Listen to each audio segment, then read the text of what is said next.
Hello, everybody, and today we're going to be focusing on the third priority in my life. Now, I'm sharing with you my priorities, and they might not be, and they probably are not, the same priorities as you have.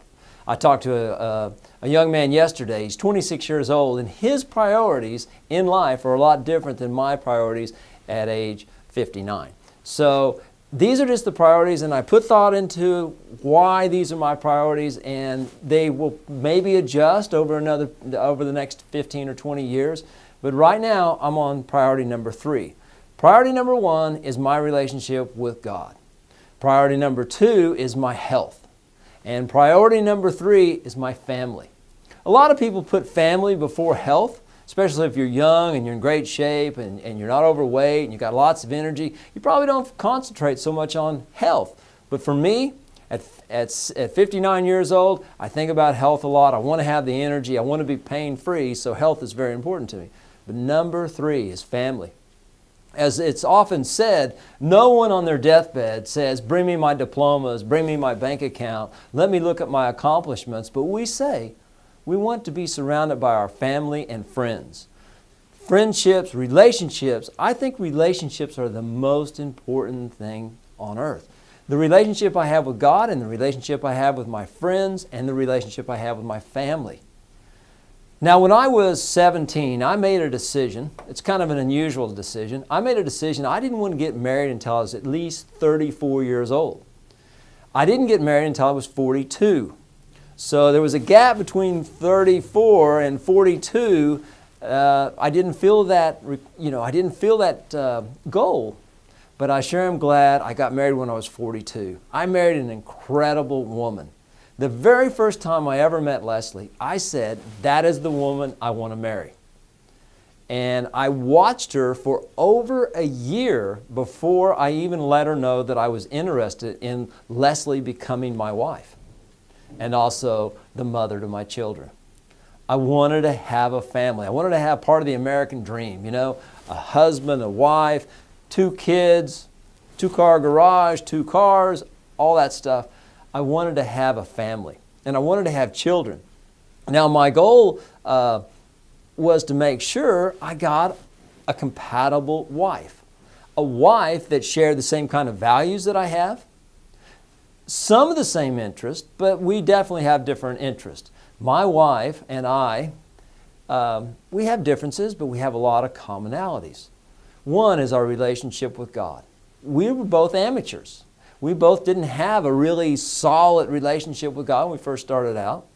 Work ethic. We both believe in working hard at whatever our task is. My wife has always, since we've been together, wanted to be a homemaker. And she's an incredible homemaker. I work very hard in my business, in my health plan, in running, in my volunteer services. So we both have incredible work ethics. Integrity. We have integrity. One of the key things that I think has helped our marriage the most is we have a high level of respect and honor.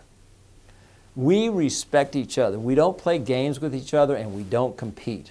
Leslie and I are working together, not competing to find out who's the best in any area. We support one another. I try to listen to Leslie. Now, that's one of the issues that I need to work on. If you've been around me very much, you know that I'm not the greatest listener in the world. And a lot of times when my wife shares with me things that are going on with the kids or things that are going on in some of our other activities, she's really not looking for a solution. She wants to share, and she wants me to understand, and she really wants me to listen. What I normally go into is, how can we fix the problem? And that's not necessarily what she's looking for. So Leslie and I, we've been married for 18 years. In May the 2nd, we'll be married 19 years. And every year, when it's our anniversary, I take off from work, because my family is more important than my business. So every year I take a day off or 2 days off, and we just spend it together. Sometimes we don't go out of town, sometimes we go out of town, but we spend it together. I unplug from work. I don't take business calls. I'm there, she's there, we're fully engaged in the fact that we're celebrating another year of marriage. Family. The family that I'm talking about primarily now in my life, number one, the most important person in my life today is my wife. Then my children, Emily and Abby.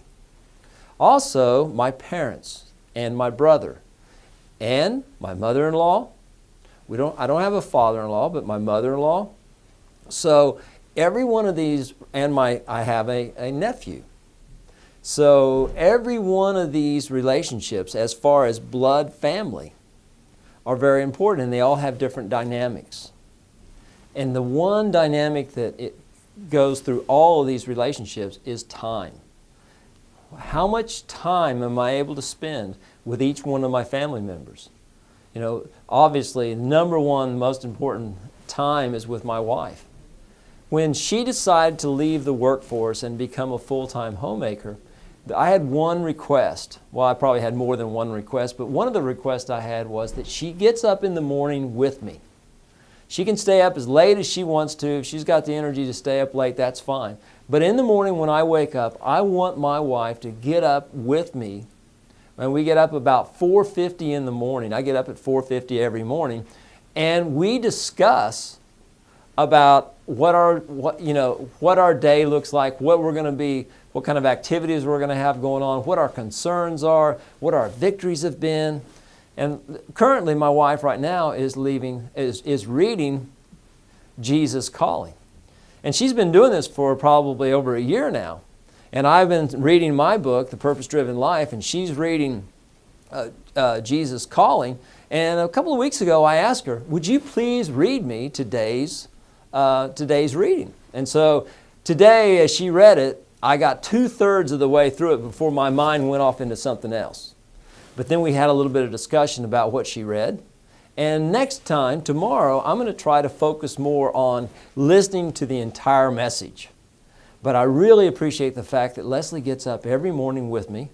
Well, she gets up every morning with me Monday through Friday. Just like if we were going to work, we'd both be up at the same time. So, for instance, our bathroom, both of our sinks are right next to each other. We've got the mirror right in front of us, so when we're in the bathroom, we're communicating almost eye to eye through the mirror. So we spend a lot of time together. I know what Leslie's goals are. I know what her interests are. And I want to be a part of it, but not in a smothering way. The relationship I have with my daughters, the relationship I have with my mother and my mother-in-law and my father, they all take time. And the number one is respect and honor. Continually respect and honor with my family members. These are people that are family. I mean, I'm not going to get another mother ever. So what do I do to add respect and honor and value to my mother? One of the things that goes back to one of my weaknesses is listening. I give my mother a phone call every morning, 7 days a week, because that's what she wants. She wants to have that connection. And so every day I give her a call and we talk anywhere from 5 to 15 minutes. And I share with her towards the end, I'm moving on to the next thing. A lot of times I talk with my mom on the way to work in my car. And so when I get here, I say, Mom, I'm at the office. I enjoyed our conversation, maybe get some quick feedback, and then I say, I've got to go. And I say, I got to go. So number 3 priority is family. I've read books about family. I ask a lot of questions, and I ask people that have really successful families what actions they take and what actions they don't take. I learn from other people that have successful, happy families. So until next time, thank you very much for listening. Please subscribe. Right there on the bottom of the screen, subscribe to our channel. We're a new channel, and we're continuing to learn. This process is going to get better and better. I got tons of content. I do not want to go to my grave without sharing the information that I've learned over the last 59 years. So thank you very much for checking in today, and we'll talk to you soon.